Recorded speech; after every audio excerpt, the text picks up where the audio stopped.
பாடம் 6 page number 77.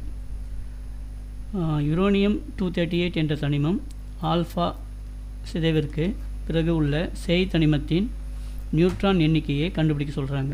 சேய் தனிமத்தின் நியூட்ரான் எண்ணிக்கையை கண்டுபிடிக்க சொல்கிறாங்க.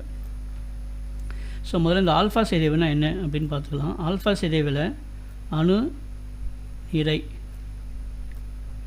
4 குறையும், அணு எண்ணில் 2 குறையும். ஏன்னா ஆல்ஃபா அப்படிங்கிறது ஈலியத்தோட உட்கரு.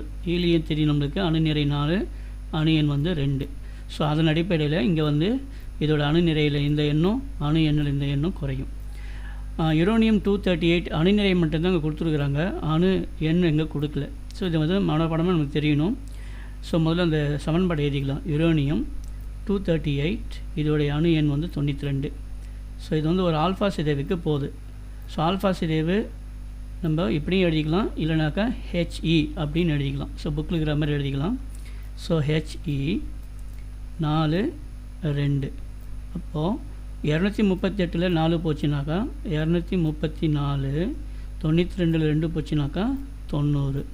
ஸோ அணு எண் 90, அணு நிறை 234 உள்ள தனிமம் என்ன அப்படின்னா அது தோரியம். ஸோ இதுதான் என்னன்னாக்கா சேய் தனிமம். இதுதான் சேய் தனிமம். இந்த தனிமத்தினுடைய நியூட்ரான் எண்ணிக்கை தான் எவ்வளோன்னு கேட்குறாங்க. அப்போ நமக்கு நியூட்ரான் எண்ணிக்கைக்கு ஃபார்முலா தெரியணும்.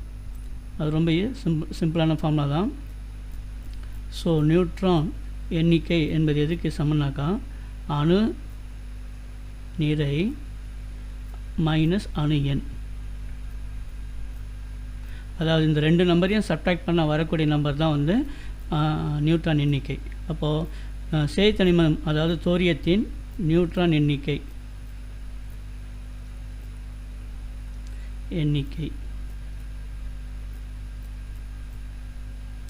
ஈக்குவல் அணு நிறை எவ்வளவுங்க 234 மைனஸ் அணு எண் எவ்வளவுங்க 90. 234 90 போச்சுனாக்கா 144. ஸோ சேய் தனிமத்தில் உள்ள நியூட்ரானோட எண்ணிக்கை 144.